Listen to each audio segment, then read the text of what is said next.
Hey guys, welcome back to my channel. I hope you guys are doing great. तो आज इस video में हम देखने वाले हैं यूज मेमो हुक क्या होता है और हम इसे क्यों यूज करते हैं अपने फंक्शन कंपोनेंट के अंदर, और साथ में ही हम देखेंगे कि यूज मेमो हुक हम कैसे यूज करते हैं विद अ एग्जांपल, जिससे आपको यूज मेमो का कॉन्सेप्ट भी अच्छे से क्लियर हो जाए और हम इसे प्रैक्टिकली कैसे यूज करते हैं वो भी आप सीख जाएं। ओके, तो सबसे पहले हम देखते हैं कि यूज मेमो हुक आखिर होता क्या है। ओके, तो जावा स्क्रिप्ट में हमारे पास एक कॉन्सेप्ट था मेमोइजेशन का। उस कॉन्सेप्ट का यूज हम कब करते थे? जब हमें अपनी एप्लीकेशन की परफॉर्मेंस को इंक्रीज करना होता था, जब हमें अपनी परफॉर्मेंस को अच्छा करना होता था। ठीक है, तो पहले हम देखते हैं कि मेमोइजेशन में आखिर क्या होता था, जिससे आप इजिली यूज मेमो हुक को जावा स्क्रिप्ट के कॉन्सेप्ट से रिलेट कर पाए। एग्जाम्पल सपोज करो हमारे पास एक फंक्शन है जिसका नाम है ऐड, और ये दो पैरामीटर्स ले रहा है ए एंड बी। तो अब मैं अपने फंक्शन को कॉल कर रही हूँ और मैं पैरामीटर्स पास कर रही हूँ 5 एंड 5। तो ये मुझे 5 और 5 का सम करके एडिशन करके मुझे रिजल्ट रिटर्न कर रहा है 10। ओके, अब सपोज करो आप एज अ यूजर अगेन इस फंक्शन को कॉल कर रहे हो और आप भी इस फंक्शन में सेम पैरामीटर्स पास कर रहे हो 5 एंड 5।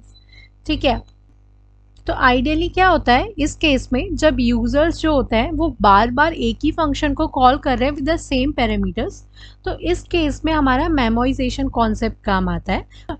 तो वो क्या करता है, जब फर्स्ट टाइम मैंने कॉल किया ना ऐड फंक्शन को, उस टाइम उसने कैलकुलेट कर ली वैल्यू और उस वैल्यू को उसने अपने कैशे में अपनी मेमोरी में सेव करके रख लिया।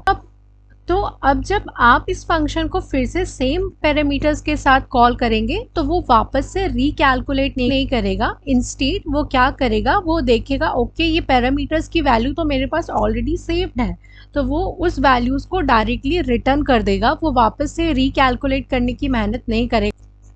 ठीक है, तो इस वजह से क्या होगा, जो हमारी एप्लीकेशन है उसकी जो स्पीड है वो बढ़ेगी, जिससे हमारा जो परफॉर्मेंस है वो अच्छा होगा। तो यही कॉन्सेप्ट था हमारा मेमोइजेशन का, और सेम कॉन्सेप्ट यही है हमारा यूज मेमो का। यूज मेमो भी हमारा यूज होता है हमारे एप्लीकेशन की परफॉर्मेंस को इंक्रीज करने में, उसकी परफॉर्मेंस को एनहेंस करने में।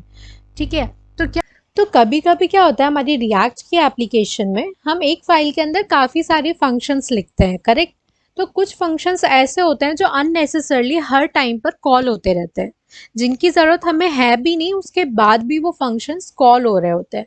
तो उनकी वजह से क्या होता है, जो हमारी एप्लीकेशन की परफॉर्मेंस होती है वो काफ़ी ख़राब होने लगती है, काफ़ी स्लो हो जाती है हमारी एप्लीकेशन, है ना। तो उस चीज़ से बचाने के लिए हमारे पास यूज मेमो हुक है। अब हम इसे कैसे यूज करते हैं वो हम देखते हैं।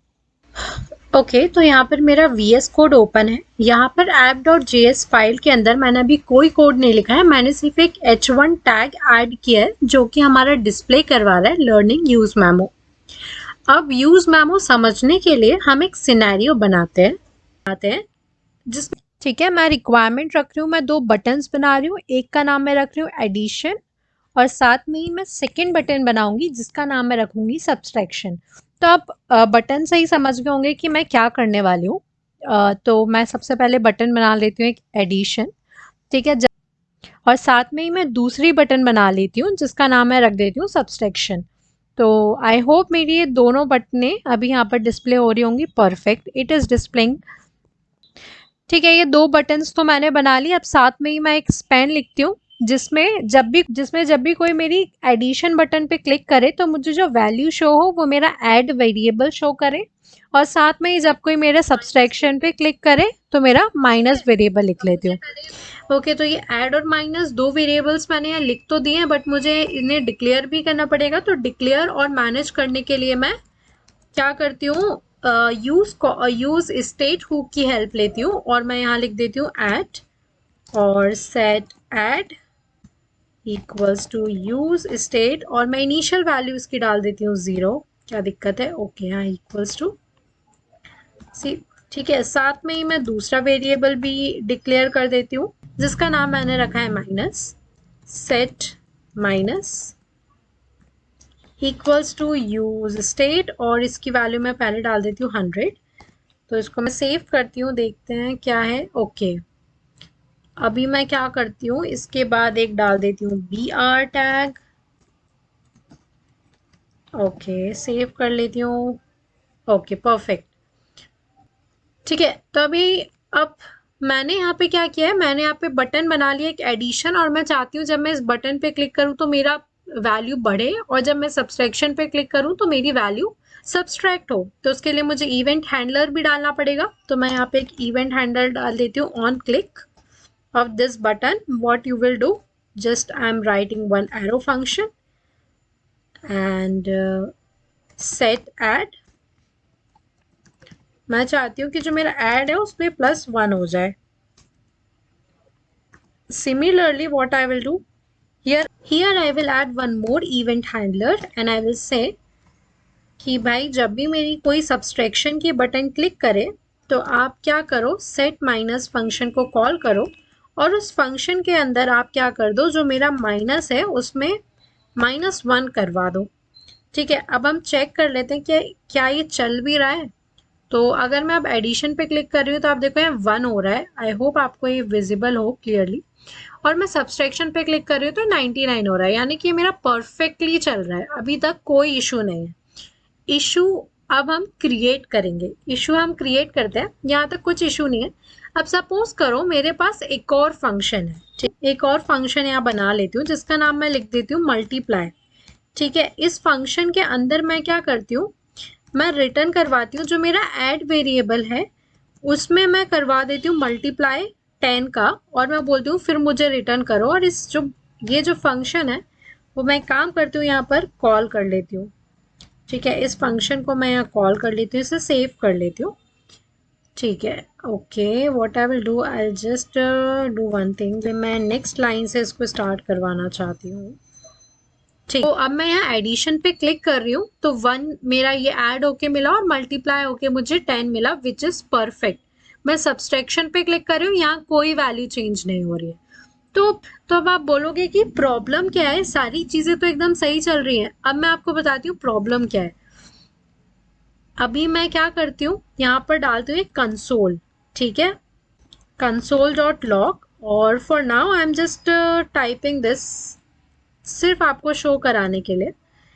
अब अभी आप देखो, मैं एडिशन पे क्लिक कर रही हूँ, परफेक्ट, ये वाला फंक्शन मेरा रन हो रहा है। रन क्यों हो रहा है, क्योंकि ये मेरा ऐड जो है वो अपडेट हो रहा है, विच इज परफेक्ट। मुझे ये चाहिए फंक्शनैलिटी, मैं इसे क्लियर कर रही हूँ। अब मैं सब्सट्रैक्शन बटन पे क्लिक कर रही हूँ। सब्सट्रैक्शन का मल्टीप्लाई फंक्शन से कोई लेना देना नहीं है। सब्सट्रैक्शन के लिए माइनस वेरिएबल का यूज करें जिसका मल्टीप्लाई से कोई लेना देना नहीं है। लेकिन मैं सब्सट्रैक्शन बटन पे क्लिक कर रही हूँ, आप देखो तब भी मेरा मल्टीप्लाई फंक्शन कॉल हो रहा है। ठीक है, कैसे पता चला कॉल हो रहा है, क्योंकि मैंने मल्टीप्लाई फंक्शन के अंदर कंसोल डाला है और यहाँ पर मेरी कंसोल की वैल्यू प्रिंट हो रही है। तो इससे क्या हो रहा है, जो मेरी परफॉर्मेंस है वो खराब हो रही है। यहाँ तो चलो सिर्फ एक ही वेरिएबल है तो उतना कुछ फर्क नहीं पड़ रहा है, लेकिन जब आप बड़ी बड़ी एप्लीकेशंस बनाते हो तो आपके पास काफी सारे वेरिएबल्स होते हैं with in a one file. ठीक है, तो उस कंडीशन में आपकी जो परफॉर्मेंस है वो काफी स्लो हो जाती है, क्योंकि अननेसेसरी फंक्शन कॉलिंग्स होती हैं जबकि हमें उनकी जरूरत नहीं होती। तो उस केस में, इस केस में अब हम यूज करेंगे यूज मेमो हुक का। ठीक है, अब हम इसे कैसे यूज करते हैं, काफी सिंपल है ये। उसके लिए मैं क्या करती हूँ, इसे मैं कर लेती हूँ कट।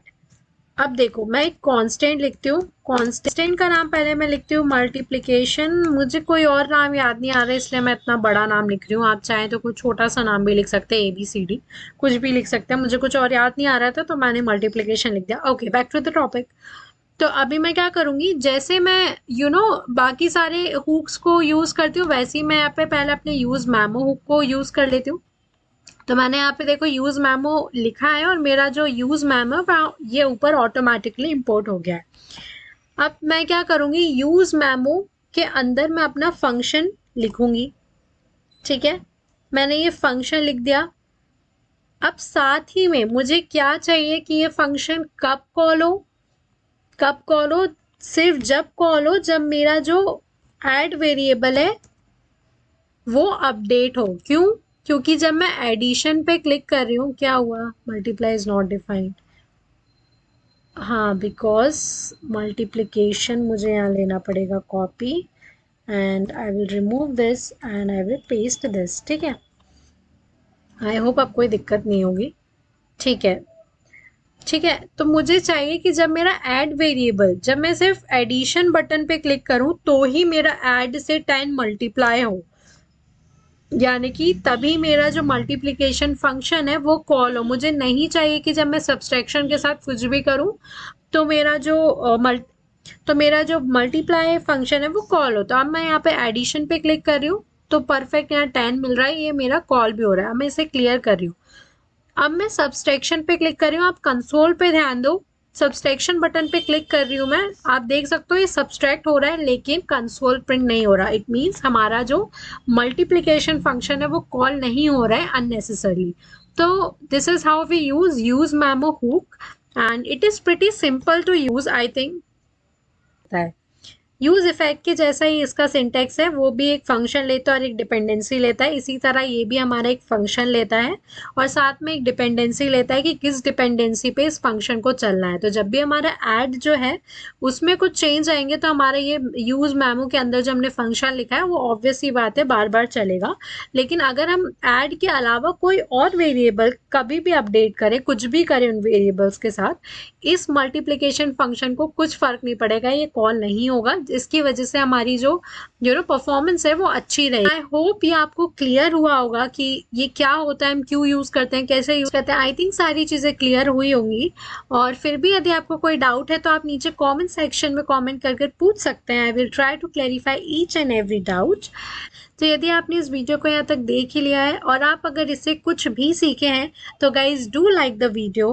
कमेंट सेक्शन में ज़रूर कमेंट करके बताइए कि ये वीडियो आपको कैसा लगा, ये हेल्पफुल था या नहीं था। एंड साथ में ही don't forget to subscribe to the channel, जिससे आपको आगे वाले वीडियोस ऐसे ही मिलते रहे। So I think that's all for this video. मिलते हैं नेक्स्ट वीडियो में। Thank you guys for watching.